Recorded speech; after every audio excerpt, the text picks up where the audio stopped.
session, we're going to dive into why intuition is not that gut instinct that we hear about so often. If you got that kind of age-old wisdom that I received when I was younger, when I would ask my parents or like a mentor a question sometimes, I'd be like, hey, what should I do about X? And they'd be like, I don't know, what does your gut say?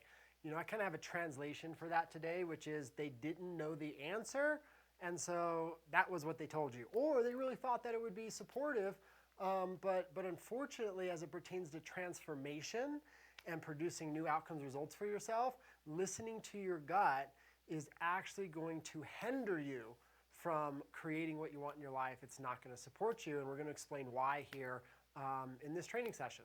And so let's really talk about your gut, right? I don't know if you've ever been around a rescue animal, like a rescue dog, and gotten one of those from, you know, a pound or something like that, where you kind of, you know, choose to kind of help out an animal and save an animal as opposed to going to a breeder or something like that. And if you've ever been around a rescue animal, you know, they're very apprehensive, right? They don't trust very many people because they were mistreated in the past by somebody. And so they're very timid and they won't come up to you, and you know, they'll bark and they'll growl. And as far as they've learned, all humans are dangerous because the human beings that were around them at a time mistreated them. And so even though you might adopt this animal and they might be in your home and they're totally safe now and they're in a nice, loving and caring and supportive environment, the dog doesn't know that. And so the dog's instinct, right? The dog's gut instinct is humans are dangerous, people are dangerous. And so that dog is going to shy away from you, and it's going to stay away.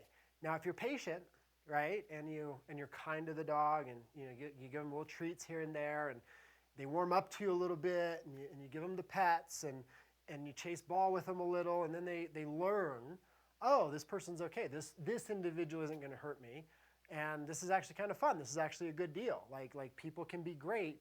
You know, they got to learn that. They come to realize that. But their instinct, their gut instinct is, I have to stay away from everybody. And that's not going to support them, right? Especially because they're going to require a human to survive if they're a domesticated animal. And so it's very similar for us, where in the past, you know, we've gotten those inner scars, so to speak, where we've learned that certain things are dangerous. And we've also learned that some things are supportive that aren't supportive. And we've got to learn to distinguish the differences. And the way to do that is through intuition and understanding what you aspire to create in your future, like we've talked about. Name the outcome that you want to create. Start asking the question, hey, will this action I'm looking to take potentially move me toward the fulfillment of the result and the outcome that I want to create and that which I aspire to, or will it potentially not? And then we got to listen to or find that centered calm. That centered piece inside that is more of an indication of intuition, right? That centered knowing, and start really listening to that space. And oftentimes, intuition is going to say, go left. And then your emotional pattern, your gut instinct is going to say, no, go right. And left is the way to not only becoming who you want to become, but also fulfilling the outcome that you aspire to for yourself. And so, you know, when you feel that ache in your stomach and your gut instinct is saying, don't go here. I'm not telling you to ignore your fear instinct, because there's value in that for sure. What I am saying is we got to do a double check. You can't rely on that gut instinct, especially around fear and anxiety, to necessarily be giving you the best advice. Another example of this, I remember I went to a mentor of mine back in the day. Her name was Lou. She trained me for almost 16 years before she died of cancer. She was a world-renowned psychologist. She kind of trained me inside the art of psychology, and I, you know, taught her, you know, kind of the art of inner training or meditation, mindfulness practices. This is over, you know, 20 years ago now, way before it was popularized the way that it is today. And I remember I got invited to a party of a mutual client that she referred me to. And this client was like, Joey, I want you to come to this Christmas party.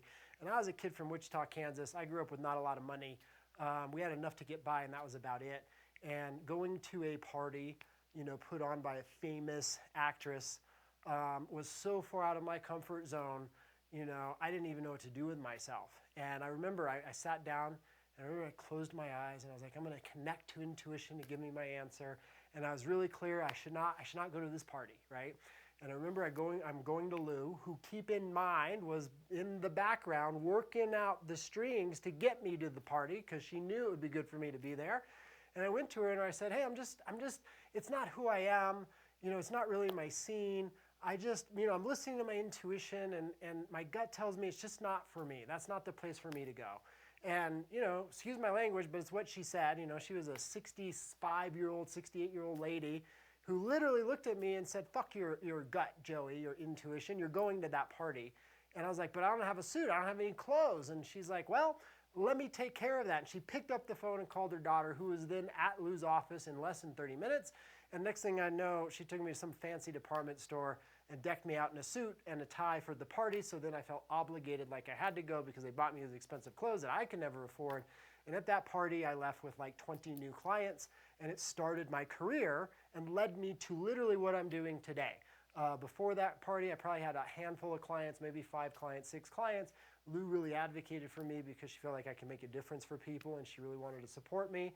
And so she set that up. And everything about who I was at the time was so scared of that, and I listened to my gut instinct, and it would have led me astray. Luckily, I had a mentor in my corner advocating for me in a very different way than I would have ever done for myself. But it taught me a very powerful lesson about intuition being that bridge to who we want to become and what we want to achieve, far greater and far beyond anything we believe we can achieve for ourselves. And how if we rely on emotional pattern tied to gut instinct and that fear instinct, that fear response, it'll often keep you from the things that you can achieve.